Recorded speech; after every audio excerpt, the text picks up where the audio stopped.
Hey guys, it's Kat, and today let's jump in and talk about the Justice card. Justice can be a little bit confusing because in the original tarot decks from a few hundred years ago, Justice was number 8, and at a certain point got switched with Strength. So Justice can be either number 8 or number 11. I'm going to talk about Justice as if it's number 11. I know that's the more modern system of the switching around, but I just happen to have more decks where it's designated as number 11. It doesn't actually matter the meanings of the card based on the number, but you can interpret different things based on, is it number 8 in the light cycle, or is it number 11 as part of the shadow cycle? So I will be talking about it as if it's part of the shadow cycle, but if you refer to Justice as number 8, or that's how it shows up in your decks, don't feel like this video won't apply to you. It's still going to be about the messages of the Justice card. So this is one of my favorite interpretations of the Justice card. This is from the Usi Pagan Otherworld tarot deck. And there is this kind of freedom to it, and where it's like this woman is holding the sword and she's just getting ready to cut out all the BS. That's what I think of a lot with the Justice card, is what are the things that are getting in your way. Now it does relate to what are things in the legal realm, justice system, any of that type of stuff. Like, what are things that you need to take care of? When I think of this card as well, I'm just going to hold up that image again, because the way that she is just wielding this sword also makes me feel like this is such a great message to do any cord cutting meditations. Do you have any connections to other people or situations that need some closure? Now, with certain things that need closure, like maybe it's a student loan or some shared debt that you have with someone, or things like that, they might take time. It might not happen overnight. Like, you might just not have the money sitting around and going, I can just pay it off. But you can start to chip away at it. And so those are the other types of cords that I want you to look at as well, of where can you start living right with yourself and keeping true to the promises that you made. When you take out a loan, you've promised to pay that back. This isn't a woe is me moment. Oh, I'm a victim. You're the one who made those choices. Now start taking care of them. You don't have to buy a coffee. You can put $3 to $5 towards that loan. And yes, it makes a huge difference. It does chip away at it. That's the way I paid off my student loans. So be kind of aggressive about that when this comes up, of like, what are those things that I'm not tending to, that I could be tending to more? For me, it usually is any sort of legal matters, financial matters, things like that, where, also, of course, look at anything where this, you feel like the scales have gotten out of balance, where things aren't feeling fair. This is a beautiful card interpretation from Shadowscapes Tarot.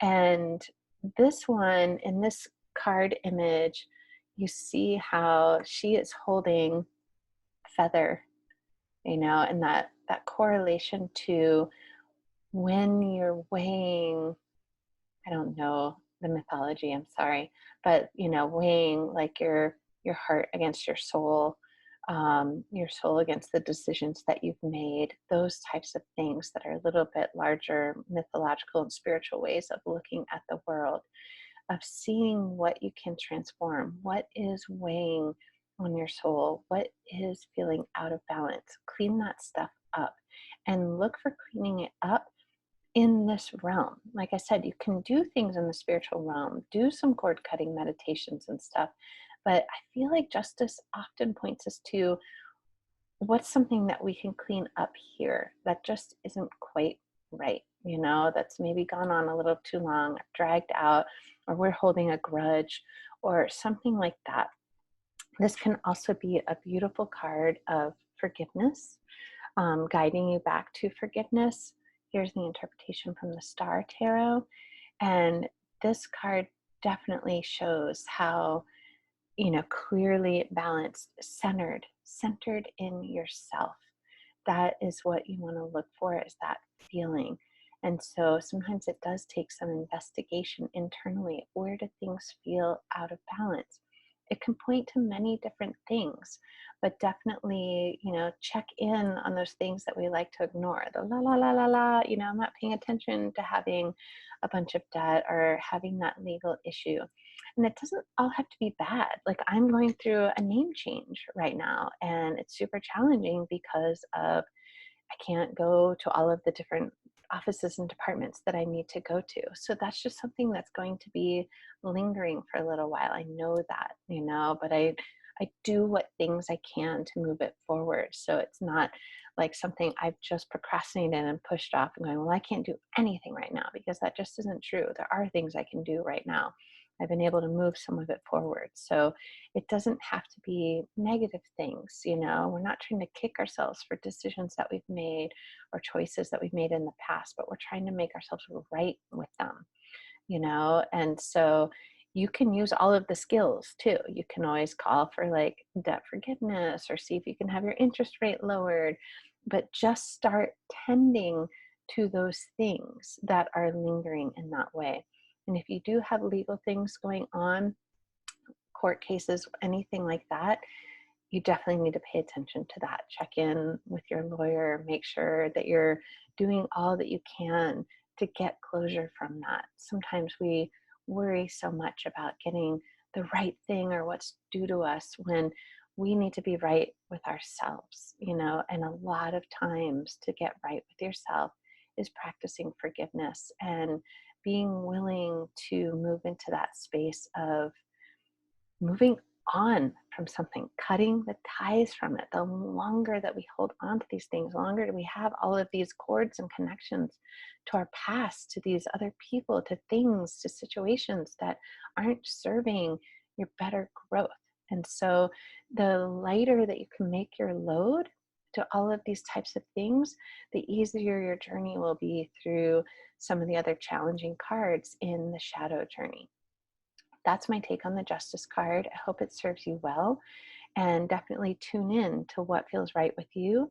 And for sure, check in on your card. I held up 3 very different cards that had extremely different types of images on them, and I've seen some amazing interpretations. So it's more important that you read your card intuitively and tune in to the cards that are around it if you get it in a spread, and be very clear on what guidance you were looking for. Did you ask a certain type of question? Because some of the things that I've said in this video may not apply.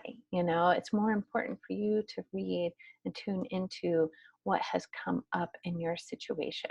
If you are interested in tuning more into your intuition, I have an upcoming tarot class that is coming that will be teaching the tools that are much more about awakening that, less specifics about individual cards and more about tapping into that deeper well of wisdom and reading what's there for you. Um, so look for that. Let me know if you want to be added to my email list, although I do a lot of different things on email, a lot of tools to help you tame the tangle of this life. And if you have any questions, hopefully they'll be answered in future videos, or you can just message me here, comment below. Talk to you later.